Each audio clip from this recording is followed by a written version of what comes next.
Whoa, we're back. I'm awake, guys. Stay tuned.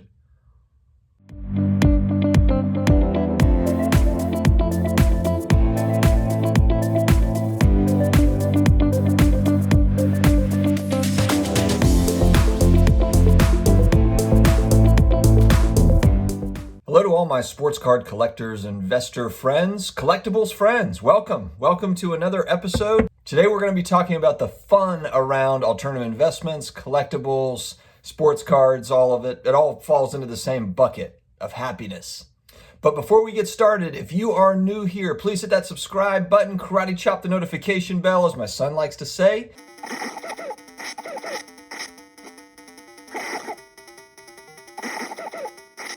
And if you'd like to support the channel and happen to shop at Amazon, we have links in the video description. If you order through those links, we do get a small piece of the pie. Thanks very much.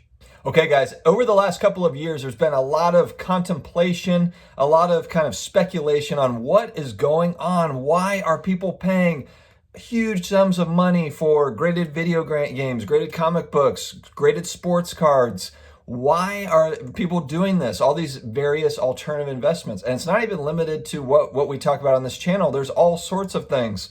And more established markets, rare currencies, rare coins, antiques. There's a plethysm. Is that a word? Plethysm?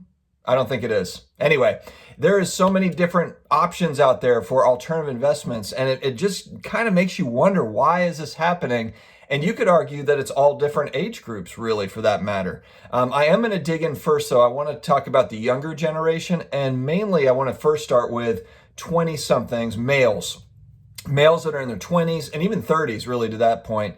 Younger generation, I'm about to turn 40, so I'm kind of at the high end of that. But I want to talk about those people because I have a lot of friends. I've got little brothers that are in this group. And the one thing that you see that I think that a lot of people see is it's apparent, it's happening, whereas men are not rushing into marriage at a young age. Females not really either. So, but 20-something, 30-something-year-old males, it just feels like when I look at other, YouTubers, podcasters that are talking about alternative investments, whether it be cards, whether it be comics, whether it be Top Shot, whether it be, anything. A lot of them, for the most part, seem to be, single, or maybe they are married, but they don't necessarily have kids. I think that's another thing is, are these younger generations, not having kids? I think there are statistics that it's certainly less than previous decades. So yes, people might be getting married, but are they rushing into kids? Are they even planning on having any? And the answer is no in a lot of cases, and that's perfectly fine. It's a judgment-free zone here, for sure. Kids are a lot of work. So if you are a parent, there's days where you just want to get away for just a couple of minutes.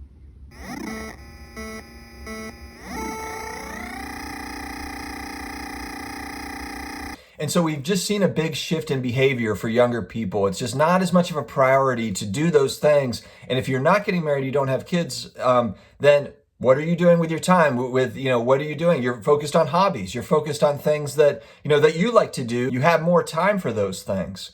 And so that's going to bring up these, alternative investments. I do think a lot of folks too are not necessarily using alternative investments in place of traditional ones, meaning these are folks that still do have, a Roth IRA, or they've got a 401k, or they've got savings, or whatever it may be. They've bought a house, they own real estate, but then they also have this going on as well. And I think that it's really awesome. And it's something that I didn't do when I was younger, is focus enough on investing at a young age. They always say, if you start investing at, 22 or 24, here's what, the compound interest of everything over time puts you in a much better position, even if it's not very much money. Starting out at 20 years old, going up to 60 years old or 65, it compounds massively over that time. So I think that it's interesting to kind of see how this plays out. The other piece is, if you're looking at all ages, savings accounts just aren't making us any money, okay? Interest rates are at all-time lows. They have been for a decade, really since the end of the financial crisis, since the beginning of the financial crisis, 2009, 10. And interest rates have been so low that your savings account just gives you nothing. It just gives you basically nothing. So whether you're 20 years old or you're 65 years old, you're probably thinking like, well, why do I have this cash sitting around, or do I need as much cash in savings? Maybe I've got some extra money there that I can play around with other things. And oh, look, here's sports cards that are kind of having their moment, or graded comic books, or graded video games are a new thing to speculate on, whether you're into that or not. The point is there's a variety of different things that might be fun to you that are an extension of a hobby that you really enjoy, that also happen to have gone up in price.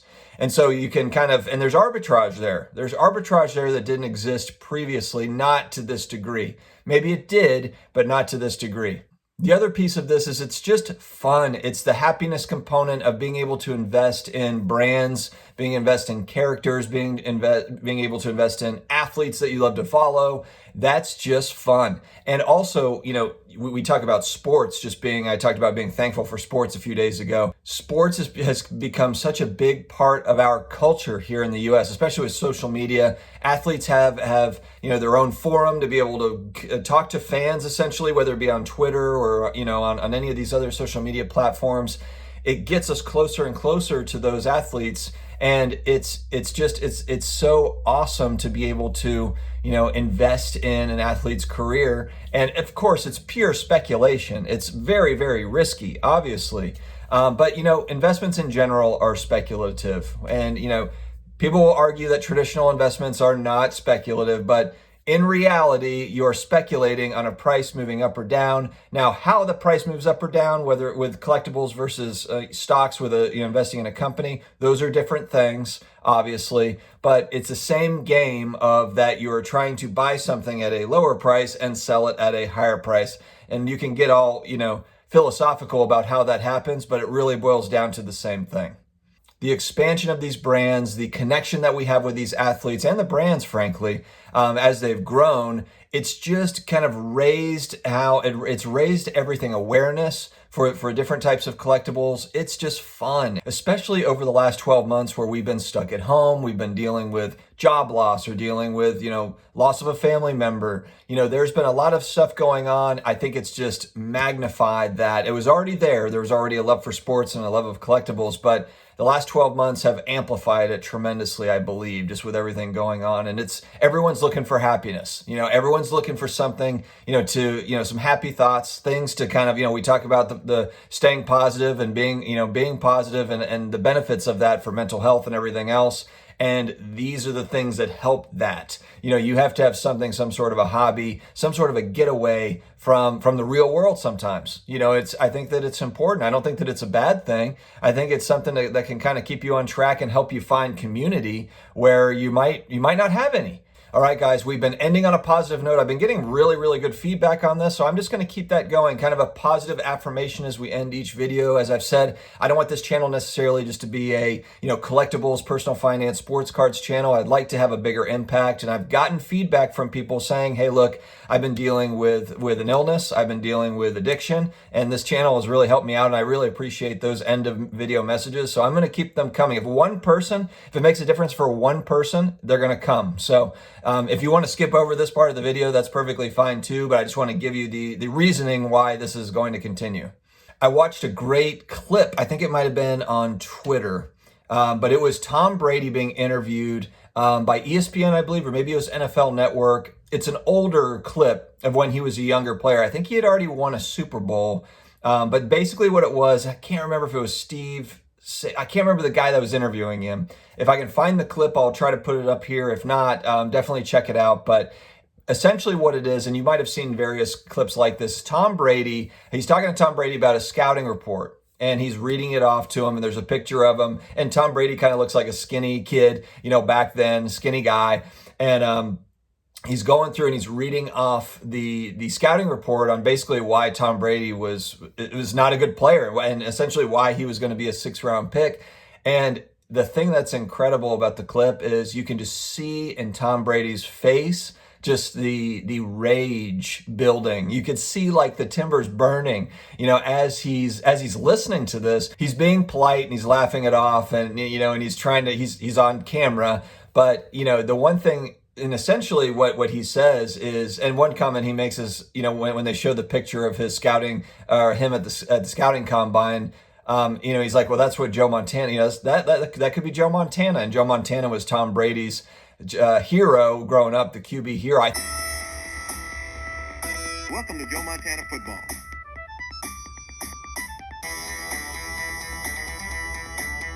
I think Tom Brady was actually in the stands for the catch, where I think it was Clark was the tight end that caught that touchdown in the back of the end zone from Montana. I think that Tom Brady was actually in the stands for that game, and so Joe Montana is his hero. So he makes that comment of, oh, Joe, that could be Joe Montana, talking about the scouting report, because Montana did not come out of college with high pedigree, good QB in college at Notre Dame, but he had some of this, some similar knocks on his game as well. So, but if you just watch that, Tom Brady, just the fire inside that guy has, he had it back then, he's still got it now.